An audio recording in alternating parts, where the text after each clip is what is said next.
Hey there, welcome back to QuickBooks Desktop 2022. This is Cindy. We are getting ready to wrap up Module 6. We've spent some time talking about items and inventory. And then this last video, I want to show you how to manually adjust inventory. Inventory is just going to get off. And every now and then you'll go in the back room and you'll count and you'll want to adjust the number in QuickBooks to match what you actually have. I want to show you how to do that. Let's go ahead and flip over to QuickBooks and we'll see how to adjust that inventory.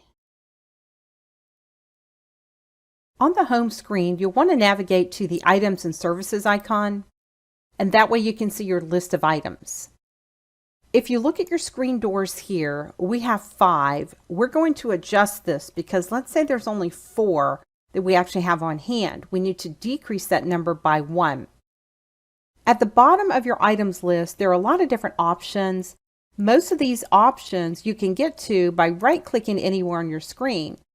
You'll see there is the Adjust Quantity Value on Hand option, which you would also find under Activities, the very bottom option down here. The first thing you need to tell QuickBooks is, what type of adjustment is this? Are you adjusting the quantity, the total value, or both? We're adjusting the quantity. Set your adjustment date, whatever date you're doing this adjustment. And then you want to have an adjustment account. Now, I've set up one called Inventory Adjustments. You'll want to go ahead and set that up yourself because it will not automatically be in the list. QuickBooks will number each one of these adjustments. You can change that reference number if you like. Also, if you're adjusting this for a particular customer or job, you can choose that from the list. If you're just adjusting inventory on hand, then you leave that blank. Make sure you choose the class this would apply to as well. The next thing you want to do is go down and find the item from the items list that you're adjusting. In this case, it's a screen door. It tells me I have 5, but the new quantity I want is 4.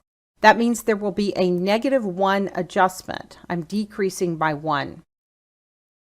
If you want to put a memo here, you can down at the bottom, but that's really all you need to do. I'm going to save and close. And now if we go down and look at our screen doors, we should have 4, and we do. You can see it right there.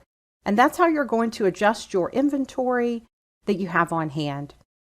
Well, that's going to go ahead and wrap up Module 6, where we've talked about items and inventory.